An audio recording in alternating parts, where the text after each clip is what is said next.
You're listening to the Platform Launchers podcast. I'm John Stange. It's great to have you with us this week, as always, because we like to talk about building and growing and monetizing your online platform. We like to take your passion, turn it into a platform, and help that become your paycheck. And we have a lot of fun talking about a variety of subjects on our podcast here each week. And I just had a really good conversation with our members club. We were talking about tonight's topic. It was something that was brought up in our Facebook group yesterday. We were talking about it there. Our main subject this week is the concept of voiceovers, doing voiceover work, how to get voiceover work. Is it something that most people could consider getting involved in, or is it just for a small select group of people? We were talking about that as a group just a moment ago. And we were talking about it, like I said, online just yesterday in our Facebook group. And I kind of present that to you as those of you listening to our podcast, or if you're watching us via YouTube.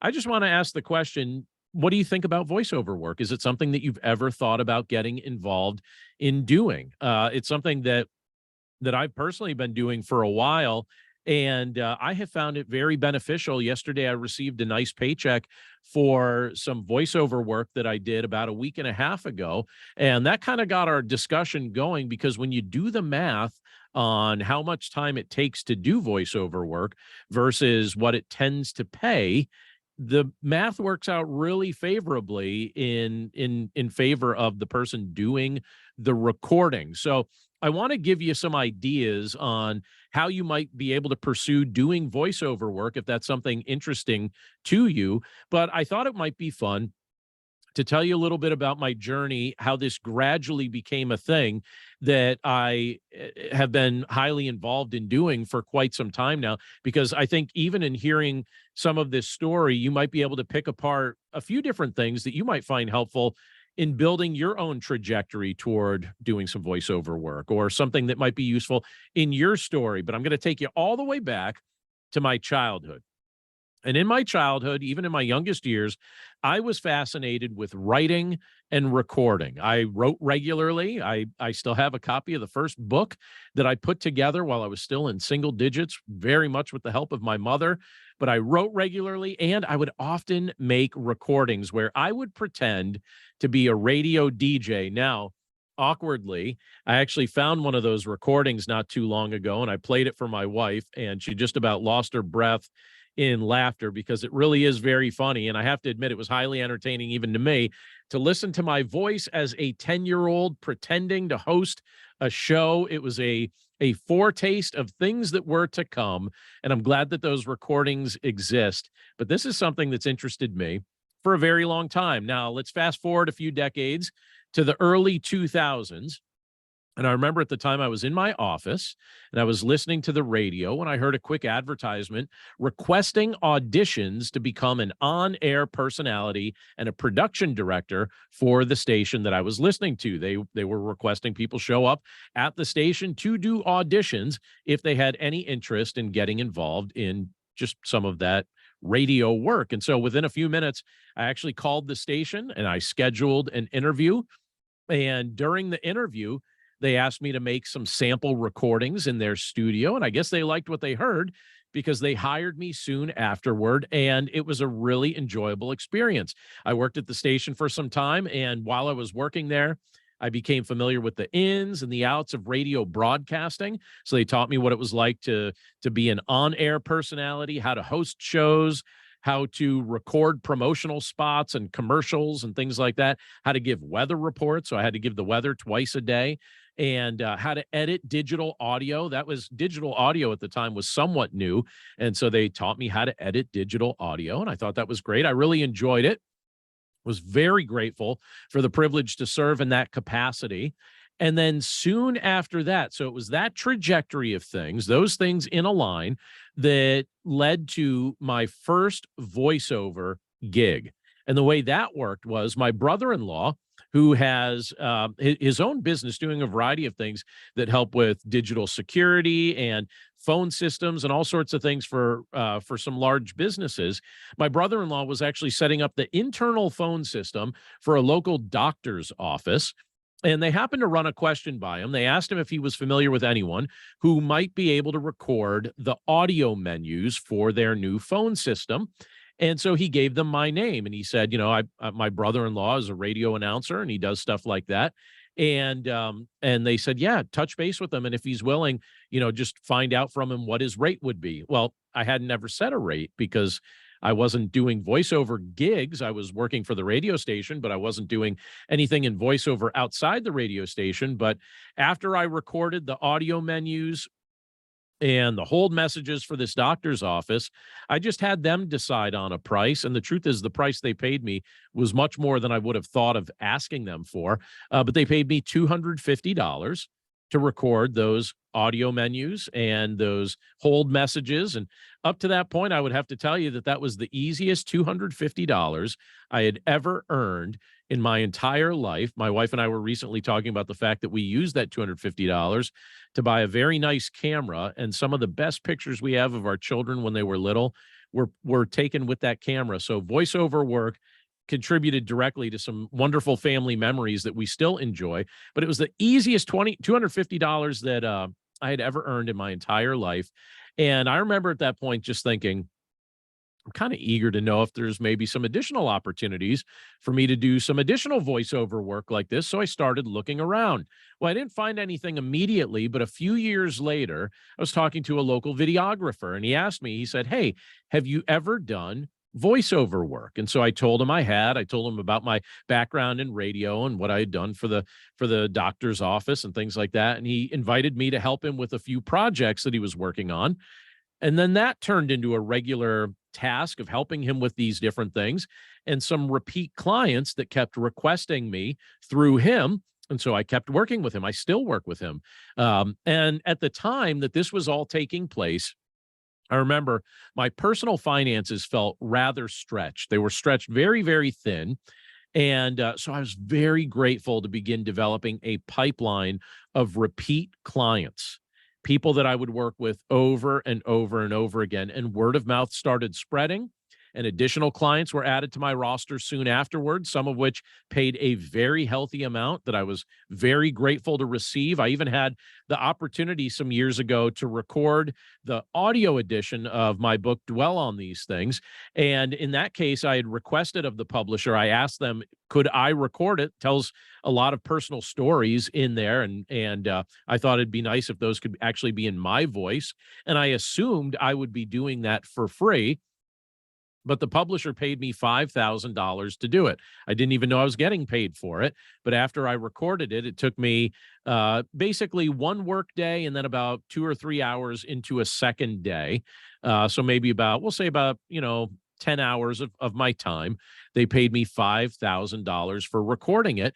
And the beauty was they hired somebody else to do all the editing, which was a huge time saver for me. That tends to sometimes be the most difficult part of the recording process. But now, because of my experience in voiceover work, I'm often asked about this. People ask me about voiceover all the time. They ask me if I think they should try their hand at it as well. And my answer typically to that is absolutely. What does it hurt to try? It may be something you enjoy doing. It may be something that provides a lot of unique opportunities for you that you can use to just be involved in digital media, and it's something that you could use hopefully to be a boost to your income. But basically, if you can speak clearly and if you like the process of recording, doing voiceover work can become a very healthy income. My average rate, and some people that are in professional voiceover recording would think that this rate is too low, but my average rate as someone who does other things, not just voiceover work, averages right around $50 per recorded minute. So $50 per recorded minute. That's my average, but I'm regularly offered gigs that pay anywhere from about $20 per minute up to, I have one client that pays me $90 per minute. So that can add up really quickly. And it's kind of nice when that $90 a minute client says, "Hey, I have a quick 3-minute recording for you. Any chance you could do it?" I'm like, "Yeah, 3 minutes, no sweat. I'll record it, edit it, get it back to them. I'll have the whole thing done in less than 10 minutes time. And I'll get, like $270 from it." It's amazing to me how well it can pay. I also have some legacy clients, like the one that I took the other day. They paid me a little less than $20 per recorded minute, but because I've worked with them for a long time, I thought I want to continue nurturing that relationship. And they've sent me a lot of work over the years. And so I still accept it. But on average, I would say that I receive right around $50 on average per recorded minute. So let's get practical here. If this is something that you have the desire to do, if you want to get into voiceover work, you want to start doing this yourself, I have some very simple and very practical suggestions for you that will help you get started. And one of the first things that I want to say, I didn't have in my mind when I first started doing voiceover work. I thought of voiceover work as narration. And so some of my early voiceovers are kind of monotone and dull. But one of the things that I've learned over time after working with a variety of clients, and this is tip number one here, this is a form of acting. Voiceover work is really it's a form of acting. And in fact, many voice professionals refer to themselves as voice actors. That's what they call themselves.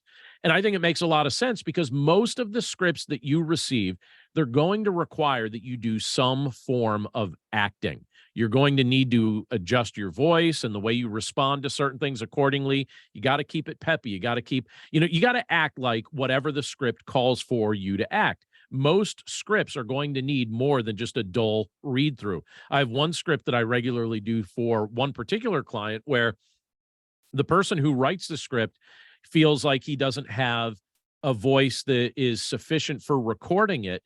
But when I record it as if I'm him.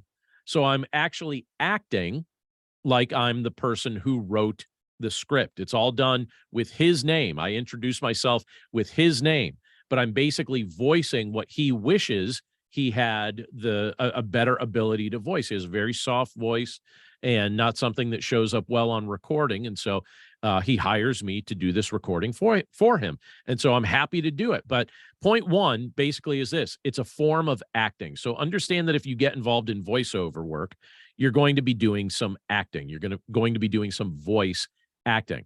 All right. Point number two is this: all kinds of voices are needed. This is one that a lot of people don't realize.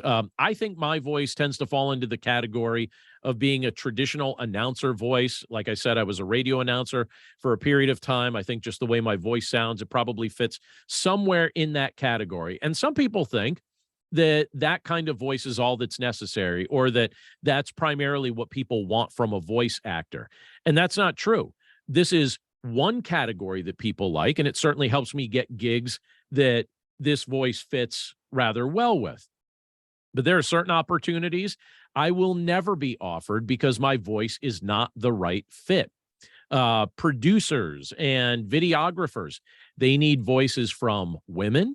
They need voices from children. So if you have children that have a clear ability to act and articulate a script, they might be able to find some voiceover work as well. Producers and videographers, they need voices from older people. They need voices from younger people. They need voices from people who have unique accents. Basically, just about anyone who can articulate their words clearly and incorporate a little acting in what they're sharing would be a good candidate for this. So all kinds of voices are needed. That's something that I want to just throw out there. So you're not telling yourself, well, I don't have announcer voice. You don't need announcer voice. All kinds of voices are needed depending on what kind of recording is being made. All right. My third point is this: you're going to need a good microphone to do this, but it doesn't need to be the absolute best. I have seen some people spend a fortune on their equipment, and that's fine. If you want to spend a fortune on your equipment, you could certainly do so. If you can afford it, go for it. But you don't absolutely need that. When I started getting invitations to do voice work, I used to drive to the studios of whomever was producing the recording. And sometimes that's great. All right. Sometimes that's just wonderful because that also means they're going to do the editing. So that's all good. That's fine. But after doing this for a little while, it dawned on me that it would actually be a bit more efficient for me to buy my own microphone So I spent about $100 on something that was very easy to use at home, and it made for a very clear recording that sounded perfectly fine. And most voiceover work that I was getting was perfectly happy with the recording level that $100 microphone was able to get me. And as more jobs came in, I upgraded my equipment a little bit. My present microphone, the microphone that I'm using right now, it's the Shure MV7. I love this microphone.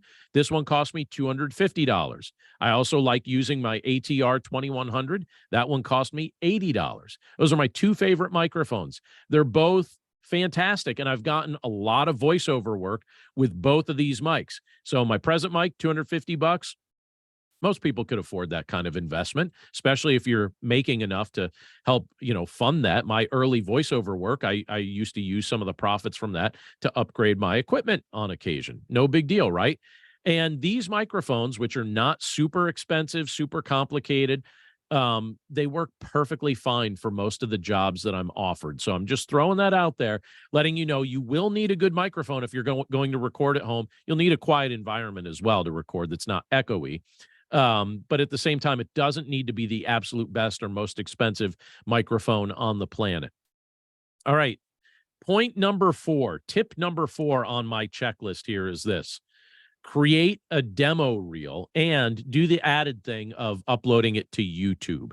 And I'll explain why in just a second. So what you want to do, you want to just record the audio of you voicing several sample commercials, and you want to make that audio reel easily accessible online. And one of the most easy ways for people to download it or find it is if you just record it and upload it to YouTube. And you don't have to have video of you personally. You could just have a tile or some sort of presentation screen on there, so they don't even have to see your face. But you could put a picture of yourself if you wanted to do that. But just make it a demo reel that people can listen to via YouTube, because that can help potential clients gain an understanding of your range and whether you might be a good fit for their projects. You could record just about anything. You could record something from a book. You can find sample scripts online from commercials. They're very easily discoverable online. And just record a few different things with a few different voices, in a sense, like, one that's more energetic, one that's a little bit more somber. Have a demo reel that shows your range, whether it's more narration, whether it's more upbeat, whether it's more exciting, whether it's more sad. Just have a demo reel that shows your range of acting, and put it up on YouTube and make it very easy to discover. Just title it something like your name. So in my case, it'd be like John Stongi's voiceover demo reel. That's it. Just something very simple like that can help you get clients. But if you're brand new, and this is where a lot of people ask a lot of questions. They say, all right, if I'm brand new at doing this, I've got the microphone, I've got the desire, I think I have a voice that can do this, I think I'm even good at acting. How do I get started actually connecting this with people? Well, in addition to what I just mentioned about uploading a demo reel to YouTube and giving it a name like your name's voiceover demo reel, there's a series of websites that I would encourage you to check out. And by the way, I have this, if you don't catch these all from this list, no problem. It's up on my blog at platformlaunchers.com. You can get the list from there as well. But basically, this list of websites will help you. It'll help connect you with gigs and audition opportunities. Some of these will let you post your demo reel for potential clients to discover you. But here's a good list. I'll run through this rather quickly. But again, you can find this list at platformlaunchers.com in the blog. But here's the list I'd suggest. There's voices.com. There's Upwork. There's Audible. There's ACX. If you're not familiar with ACX, that's Amazon's platform for recording audiobooks. And it's a really useful platform. One of the easiest places to get started doing voiceover work, because they have more books that they want recorded than they have people to record them. There's also Bunny Studio, which is a funny name, but it's actually an easy way to get some early gigs. Bunny Studio is one of the easiest ways to get started. There's also People Per Hour. There is Findaway Voices. There is Voice 123. Then we have Filmless. We have Snap Recordings. We have Envato. Then there's Voice Crafters, Bodalgo, The Voice Realm, Mandy, and Brilliance Audio.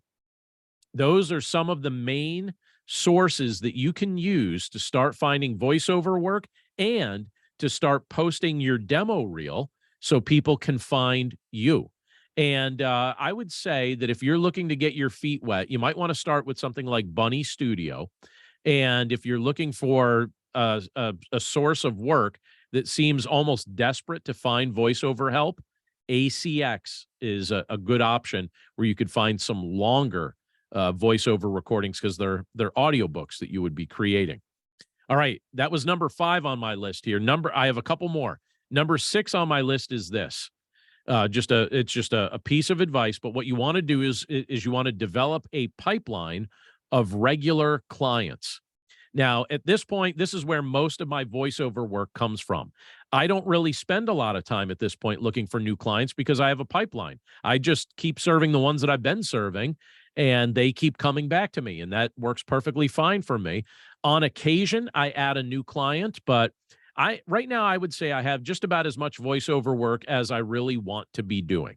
And so that's sufficient for me. I've got my pipeline of regular clients and I keep working with them. But keep in mind, this is just a part of what I'm doing online. My whole bread and butter isn't voiceover work. This isn't my entire meal ticket. This is just part of what I'm doing online. But maintaining relationships with that pipeline of clients and then on occasion adding something additional, a new client, that works out just fine for me at this point, but it took some time to build that pipeline. All right, number 7 on my list, very, very practical. Develop the reputation of turning projects around quickly and being generally easy to work with. That's the reputation I have when it comes to doing voiceover work. I get things back very quickly, and I'm just easy for people to work with. Sometimes they ask you to record something, and then they need a revision. I just did a recording for it was for a videographer, and it was for something that had to do with like a chemical plant, and it was a safety video for this chemical plant. And they realized after I had done the recording, after I'd produced it, after I'd recorded it, edited it, sent it back in, that they left out a very important safety step. And it was only like a 10-second piece that needed to be added. But some people would get really fussy about that and really complicated, if they asked you to add this 10-second piece back into it. And they messaged me and said, could you just record this? It's really just one line. It needs to be added to the recording. And I said, yeah, absolutely. And I had it back to them within the hour. And they were really, really grateful for it because I didn't make a big deal about it. Do quality work, turn projects around quickly, and just be easy to work with, because if people like working with you, they will keep sending you more work. One last piece of info here. This is number 8 on my list. Get good at working with audio software like Audacity. Now, a lot of people in our Platform Launchers Members Club are familiar with Audacity because they record podcasts and edit podcasts with Audacity. That's what I use. It's free to use, by the way, and it's a great piece of software. I think it's relatively easy to learn if you're not familiar with it, relatively easy to use. But most of the time, if you're doing voiceover work, your clients are going to expect that you send them edited voiceover work. They're not going to expect to do the editing. They're hiring you to do that. So either you're going to do that, or maybe someone on your team, if you want to outsource that part of it and just take that out of your profits by outsourcing it. I know some people that choose to do that, and that's fine. But either way, the file that they're paying for in most cases is an edited file. So either learn how to use Audacity or something similar to that, or just pay somebody out of your proceeds to do the editing for you. Either's fine. But that's a general list that I honestly think for most people is really all you would need to get started in the voiceover world. It's not that complicated. It's usually just a matter of being dedicated to do it and understanding whether or not it's a good fit for your personality. This can be a very enjoyable way to create media content. It can be a very helpful way to earn some extra income. So I hope that it's something that if you're listening to the podcast or if you're watching what I'm sharing on YouTube, I hope that it's something that you find helpful. Don't hesitate to reach out to me if there's something else that I could add to this. If you have a question about, just send a message to john@platformlaunchers.com. Be happy to do my best to get back to you and answer some questions if you have any. And before I finish up, I'm assuming if you're interested in voiceover work, you're probably interested in creating all kinds of media. And I want to invite you to join us in our Platform Launchers Members Club. It's our community of people who create digital media and online platforms and earn our income online. Some of us are digital nomads. Some of us are using our online income to supplement our traditional income. But if you want to check out Platform Launchers and learn more about what we're doing, we make it really easy to join and really easy to unjoin if you decide it's not a good fit for you. But you could take a 14-day free test drive of everything we've got going on, which will give you immediate access to our launch plan course, which is basically a 7-lesson course that will show you how to start a platform, monetize a platform, build it, develop an audience, all of that. That's part of the process here, our launch plan course. You'll also get access to hundreds of hours, literally hundreds of hours at this point, of online video content from all our past training events and our guest experts related to all sorts of subjects in online platform development. You'll get immediate access to that. And you'll also get the opportunity to join us for our live calls. Even right now, as I'm recording this, there's a group of us from our members club that are live here on the call with me. We have a lot of fun. We get together on Tuesday nights and we do some training and help build our platforms. And so we'd love to have you join us. So you can find that 14-day free test drive of everything we're doing. You can find that at platformlaunchers.com. And I certainly hope you'll check it out. And like I said, if you have any questions about voiceover work, you want to send me a message, john@platformlaunchers.com. Happy to answer those for you. And I look forward to hearing from you. But that's it for us this week. Thank you so much for tuning in. We're always grateful to have this time together with you. And we look forward to catching up with you again right here next time. Take care.